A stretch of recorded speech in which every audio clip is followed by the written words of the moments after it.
Ta-da! And welcome to Josef's Model Railway and Toy Room. Thank you so much, as always, for joining me.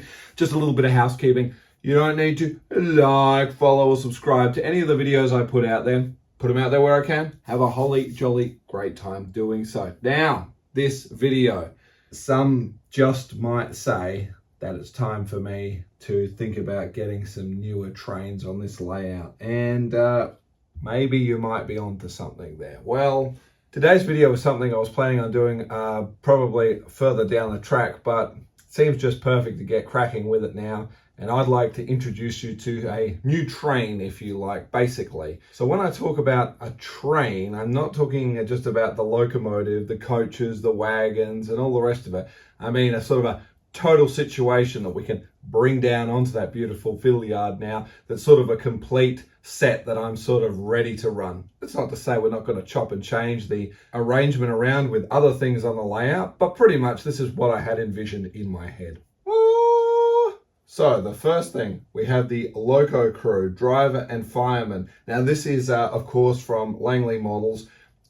Again, my frustration with 00 and HO, the conundrum that I've spoken about in a much earlier video. But here we are, they're pre-painted and ready to go. And I just really wasn't in the mood to be painting anything per se. So there's our wonderful figures there, and they should do nicely for our application. Next, we're going to need a locomotive. Now, this one's been on my list for a very, very long time. I'm the sort of person who, from an engineering perspective, really, really loves to see the inner workings of how things work. So in which case, I don't mind sharing this footage here where you can see my wife's beautiful watch that I got her. And what makes it more appealing to me, while she loves the watch, is for me, it's a skeletal watch that we can see through. And as we turn it around onto the back, you can see the counterweight thing to make it charge up, the kinetic energy to make it charge up and tick along, and there's the movements inside. Now, I love that sort of stuff. So it goes without saying, the Class 9F steam locomotive has always had a bit of a soft spot for me because of that wheel arrangement, the 210-0 that we use. I think it's just amazing seeing 10 driving wheels all working in synchronicity, and I really think it's something special. Now, in its own right, it would be better if I had, obviously, the Tyne Dock one that had a bit more of the salty weathered type of look because of the coastal scene I sort of have going on around my layout. But I really wasn't a big fan of needing to purchase the additional iron ore wagons that were being used with it. So I'm going to do something else, and that's why I've ended up going with this particular type of model. So we have our locomotive. The next thing we need, I'm going to be using some passenger coaches. That's how this one's going to be set up. And if we just have a quick flick through here at some pictures, you can clearly see that this particular locomotive, this is one of the last of the British Railway standard class locomotives to be designed by Riddles, was this 9F heavy freight. At various times during the 50s, the 9Fs worked passenger trains with railways emerging from Swindon. And of course, in the 50s, the 9Fs worked passenger trains with great success, demonstrating their versatility of the design. The 92220 Evening Star was the very last steam locomotive to be built for the British Railway, emerging from Swindon on the 18th of March 1960. With the Swindon tradition, it was painted in lined green livery, complete with the copper cap chimney.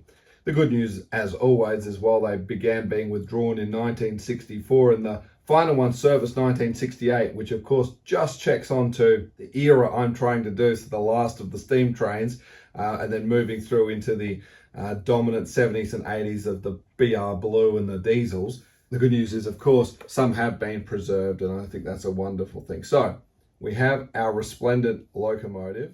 And a special shout out to Marsh Steam Videos, showing a heritage steam train that had broken down, and a preserved 9F just happened to be nearby that could stumble down, latch on, and pull them all home for a happily ever after. Isn't that wonderful to see in today's age?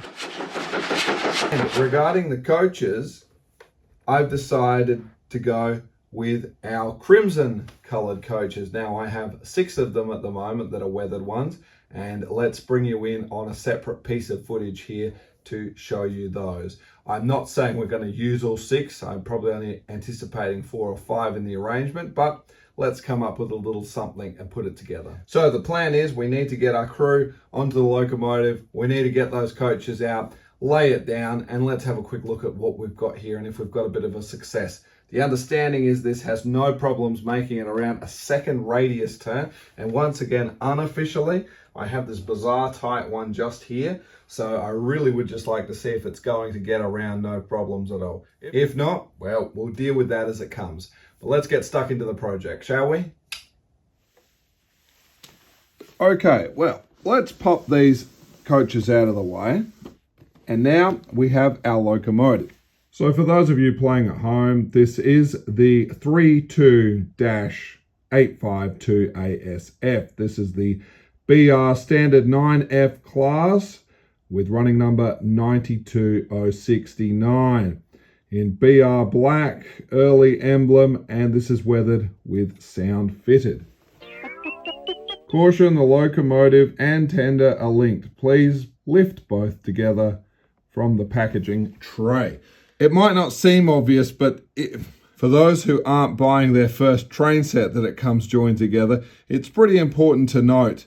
I don't mind telling you that my first Flying Scotsman, I didn't realize that they were joined together, only in the sense that I thought I was able to unhook the tender and push it to the side. And I said, oh, they're always needing to be joined together, but that's okay. Some paperwork, as you would expect. Warranty service request and the Bachmann Collectors Club. Once again, an invaluable piece of paperwork I certainly think is good having in there is just this quick access to your trigger functions from your DCC chip. And while some may apply, some may not, at least it's a quick idea for those of you like me who don't have this all pre-programmed in and that, and it's very useful just to quickly know what you need. In my case, it's usually making sure the lights are on and or the sound is on accordingly or off. They're really the 2 key triggers, and the horn is always a hoot as well. I don't have an automated setup, as you'd be aware.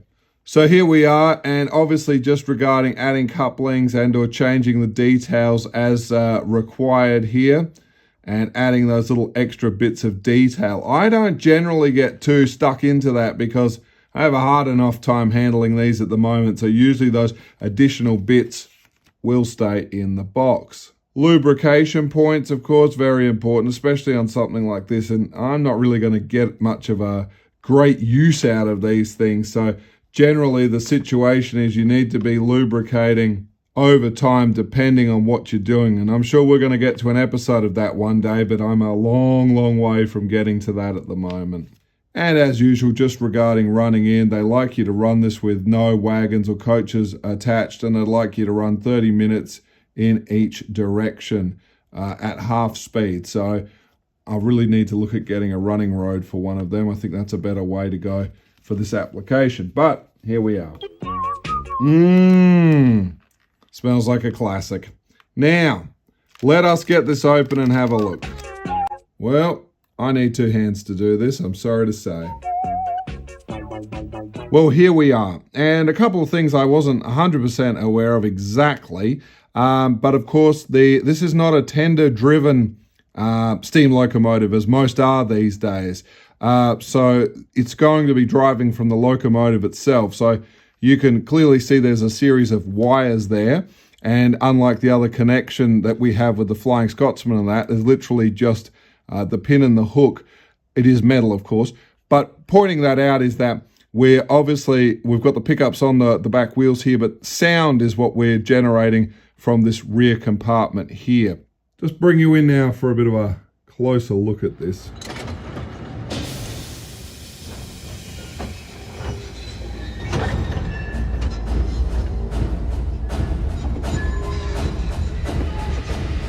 And that's really something quite special. Just the wheel arrangement in itself is fantastic. As always, exceptionally high detail they put onto these. So the next thing we need to do is we need someone to operate it. And here's a bit of a closer look at our figures here, exactly what we've got to deal with here. So let us get these put in. They obviously have the little notches here for standing, held so you can paint them. We'll have to snip that down. And I would prefer to permanently glue them in, but I think we'll come back to our tack and stand them in accordingly. So, well, here is our Picasso artwork where we've been splashing a bit of paint, doing a few bits and pieces. And once again, it's the Micromark detail tack is what we're going to use in this situation. So let's get our figures opened up.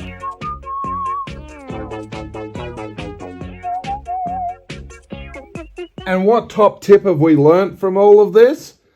When a model company like the Model Centre give you an option to fit the cabin crew for you, I say take it, because that's not for me.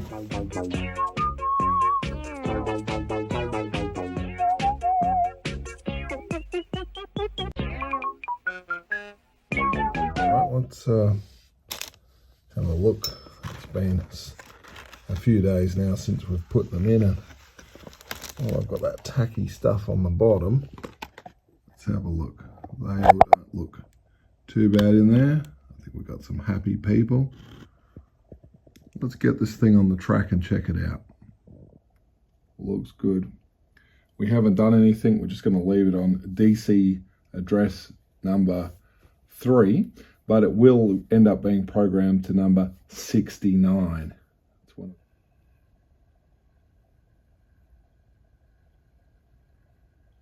That movement is pure glorious.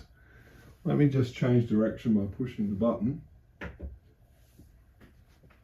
You can see you really get that nice sort of slow down. I'm only running at about speed step number 6 or 7, if that. Perfect. And into our typical pose now for the programming. We quickly whip through the instructions of the DCC commands we need, the numbers. Then I sit down. It takes pretty much 20 minutes for me to whip through, and I try and match up the pictures where I can for common things like horn and that, but some will just be the standard function key, as you can see. But once we've got all those commands in, we can tap away on the phone and go. Well, now we just need to run it for 30 minutes in either direction at half speed. So let's get that going at the moment.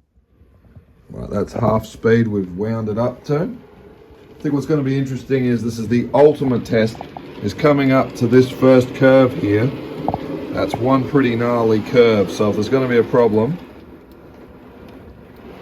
that would be the problem.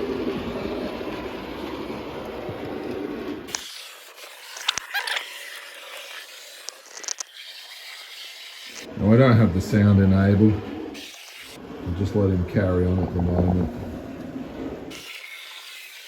I'm also concerned about this crossing on the curve here.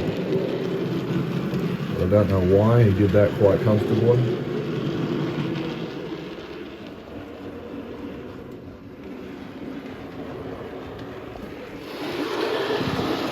And just a little bit of history to justify my running here. Yes, the F was for freight, 9 was the heaviest of them, but as we can see, it was used on some passenger services, and on one occasion it was timed, and the comment was made, you weren't supposed to break the sound barrier, just in jest, of course, but did run regular passenger services during its time frame. Well, let's get these coaches set up now, shall we? Now we're going to start with the back one first. British Rail MK1 BG coach full brake.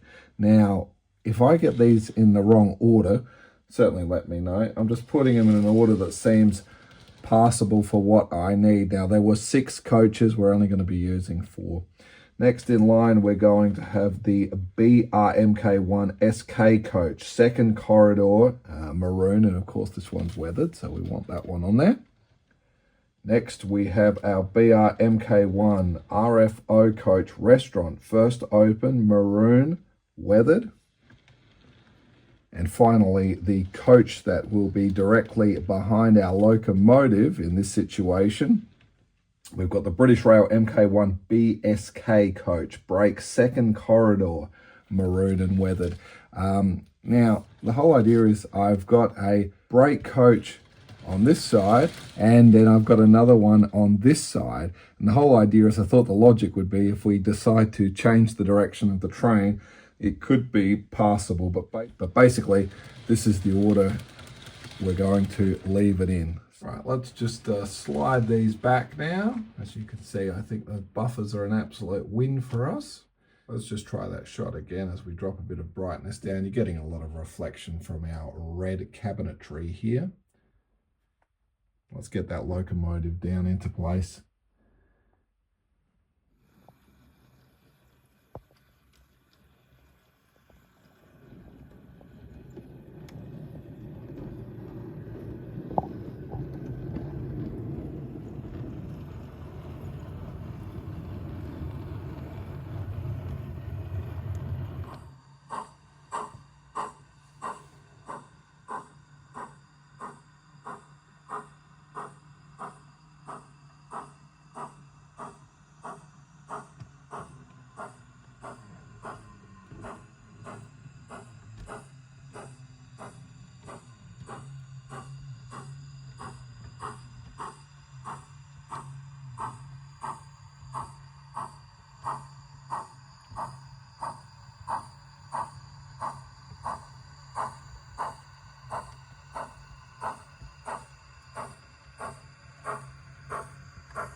Away.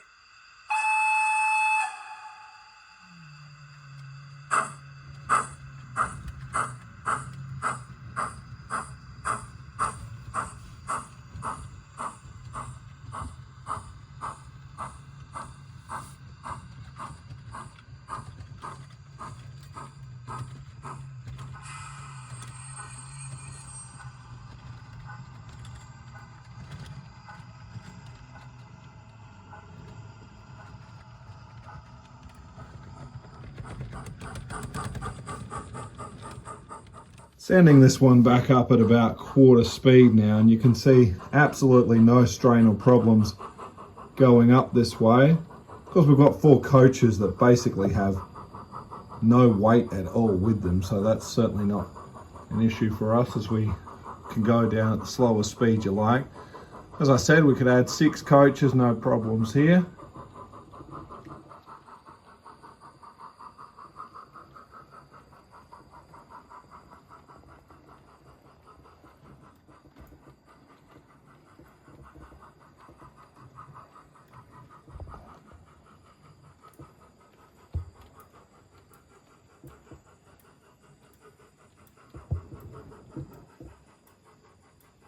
And up we go.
The detail on these wagons is second to none, and I'm actually going to work on a project where we're going to get some people and some lighting into the coaches just to give it a bit more detail at the moment.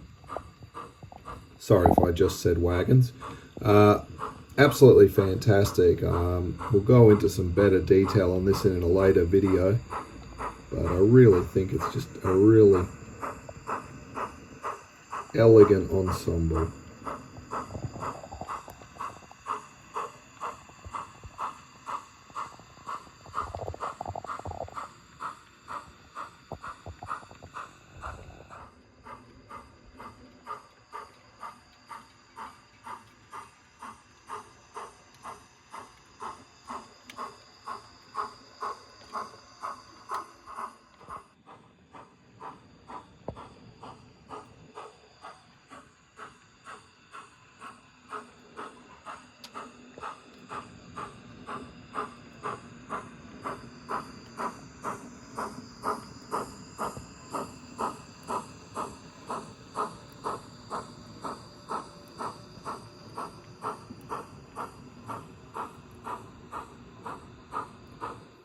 So all in all, I'm rather happy with what we've got here.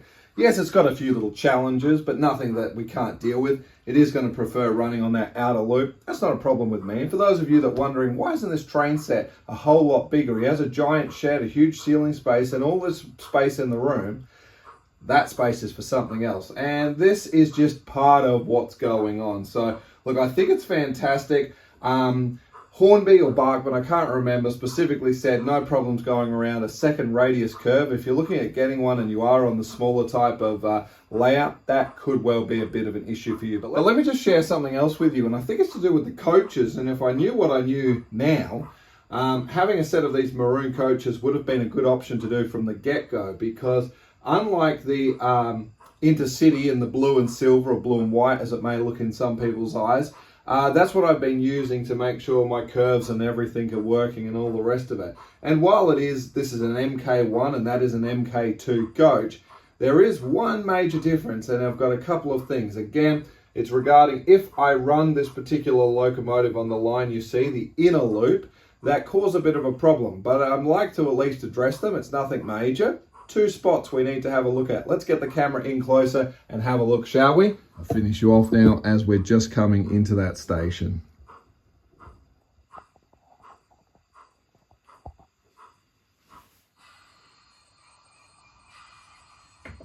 Okay, let's just bring him in here and slow him down a bit, and you'll see my first problem here. Right here, this fence. I've actually bent it back just a fraction here. Let's just creep him along a little bit.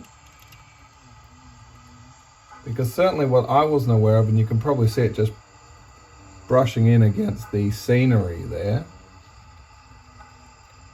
Right there. That is literally not even a millimeter between it. The box just down there.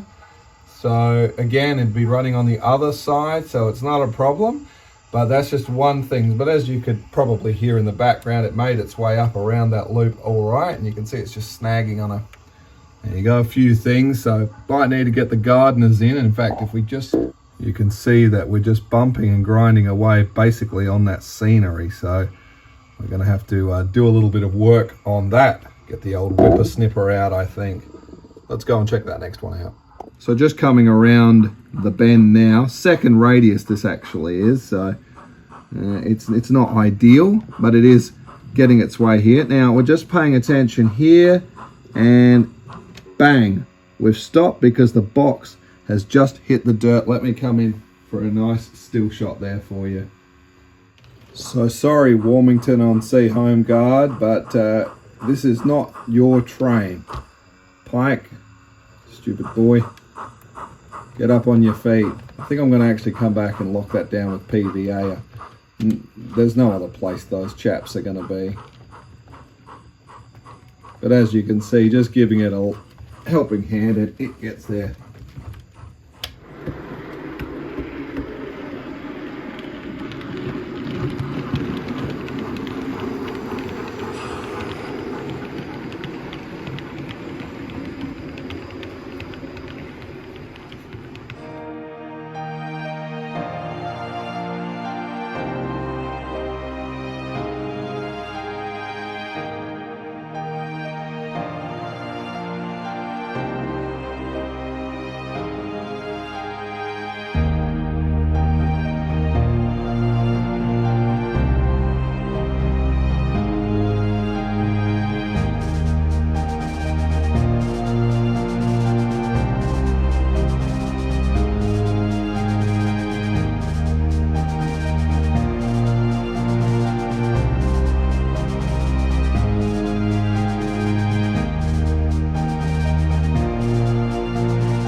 Well, girls and boys, ladies and gentlemen, as you can see, it's on the outer loop, it's traveling around absolutely fine at the moment, so it's not all bad news.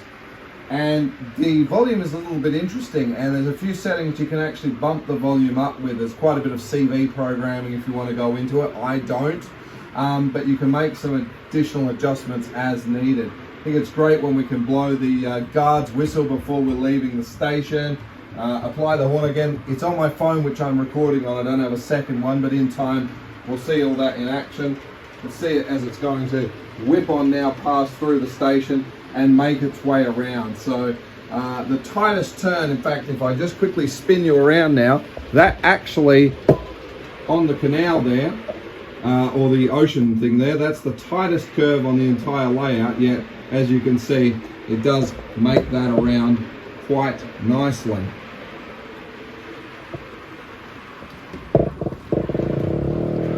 Just to prove you here that there's no smoke and mirrors in this, I'm going to let it run around for that entire loop where you just joined me. And I really think it's a fantastic thing to see, and to all the purists that follow this channel and go, oh, he's finally got it running on the right track, as I've always made it quite clear to all of you, I let them run in whatever direction feels right. And as I try to recreate coming across past the scene we have here at the station, where Thomas always would be sitting in his position, it means he would be running in the opposite direction on a typical line. So as he comes racing by again, you can clearly see we've successfully completed a full loop here on the layout, which is fantastic. And if this is the direction and the track it needs to be on, just so I can have this particular locomotive running, well, that's absolutely the cheese with me, and that's what I want to have. So as it's going to make its way around the 40 Towers loop here and on its way back through the station, girls and boys, ladies and gentlemen, thank you so much as always for joining me. I couldn't be happier to finally have one of these 9Fs on the layout now in those beautiful maroon coaches. So as it makes its way now to whiz across now past the station, please, as always, do stay safe, and I'll look forward to seeing you in the next one. Toodles!